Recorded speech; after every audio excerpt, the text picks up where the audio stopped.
আসসালামু আলাইকুম ওয়াৰাহমাতুল্লাহি ওয়াবাৰাকাতুহ। মই আজি আকৌ এটা তাবিজৰ বিষয়ত কথা পাতিবলৈ ওলাইছোঁ। যদি কাৰোবাৰ বসন্ত হয় বা কাৰোবাৰ বেমাৰ হয়, ফুটি ফুটি ওলা হয়, বসন্ত কয় সেইটো আমাৰ অসমীয়া ভাষাত।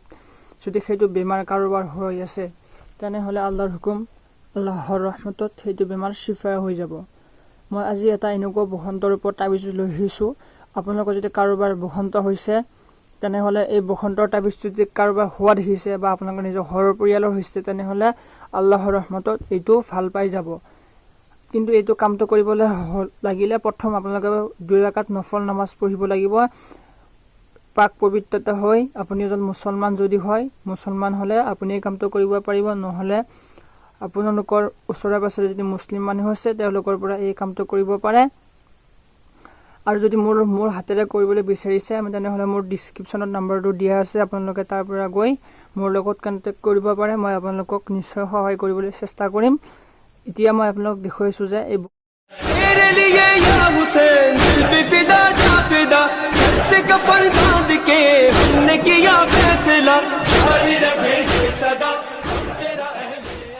বসন্তৰ তাবিজটো কেনেকৈ লিখিব লাগে আৰু কেনেকৈ কি কৰিব লাগে, ক'ত বান্ধিব লাগে, গোটেইখিনি দেখাই দিছোঁ। আপোনালোকে চাই থাকক। আপোনালোকে চাব, বসন্ত ৰোগ সৈতে ৰক্ষাৰ তাবিজ। যদি কাৰোবাৰ বসন্ত হয়, কিবা হয়, বসন্তৰ পৰা ৰক্ষা পোৱাৰ তাবিজ। এইটো প্ৰথম তাবিজ হয়। এইটো তাবিজ যদি ভাল নাপায় তেনেহ'লে মই আকৌ এটা তাবিজ দি দিম। সেইটো তাবিজে আল্লাহৰ হুকুম আপোনালোকে ভাল পাই যাব। নিম্নতৰ নক্সাটি কাগজে লিখিয়া কবচ, তাৰমানে কবচ মানে আপোনালোকে বুজিবলৈ পাৰিছে নে নাই নাজানো, কিন্তু মই আপোনালোকক বুজাই দিছোঁ। কবচ মানে মাদুলি, আমাৰ অসমীয়া ভাষাত কয় মাদুলি। এই মাদুলিটো আপোনালোকে যিকোনো আপোনালোকৰ ওচৰত গেলামাল দোকানত পাই যাব বা আপোনালোকৰ ওচৰৰ পাছৰ দোকানৰ পৰা পাই যাব। যদি লাগে তেনেহ'লে মোৰ লগত কণ্টেক্ট কৰিব, মই আপোনালোকক মাদুলিটো দিয়াৰ বাবে চেষ্টা কৰিম।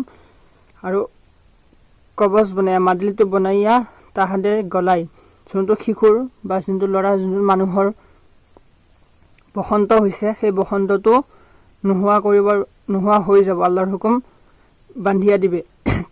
যাৰ বসন্ত হৈছে তাৰ গলত এইটো বান্ধি দিব।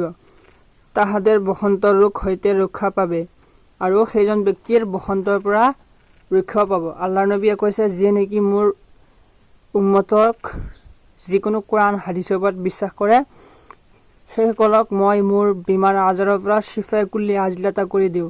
আৰু আমাৰ ইছলাম ধৰ্মত আল্লাহৰ নবী সাল্লাল্লাহু তাআলা আলাইহি ওয়াসাল্লামে হাদিছৰ মোবাৰকত ইৰশাদ ফৰমায় যে আমাৰ ইছলাম ধৰ্মত কোৰআন বিক্ৰী কৰি খাব নোৱাৰি, কোৰআন হওক তাবিজ বিক্ৰী কৰি খাব নোৱাৰি। কিন্তু আপোনালোকক মোৰ টকাৰ কাৰণে নহয়, মোৰ ইনকামৰ কাৰণে নহয়, মই আপোনালোকক একমাত্ৰ চিফাৰ কাৰণে, যদি আপোনালোকৰ হঠাৎ বেমাৰ হৈ যায়, কিবা হৈ যায়, তাৰ যাতে আপোনালোকক মই এটা চিফা দি ভাল কৰিব পাৰোঁ, সেইটো আমাৰ ইছলাম ধৰ্মত তাবিজ বিক্ৰী কৰি খাব নোৱাৰি।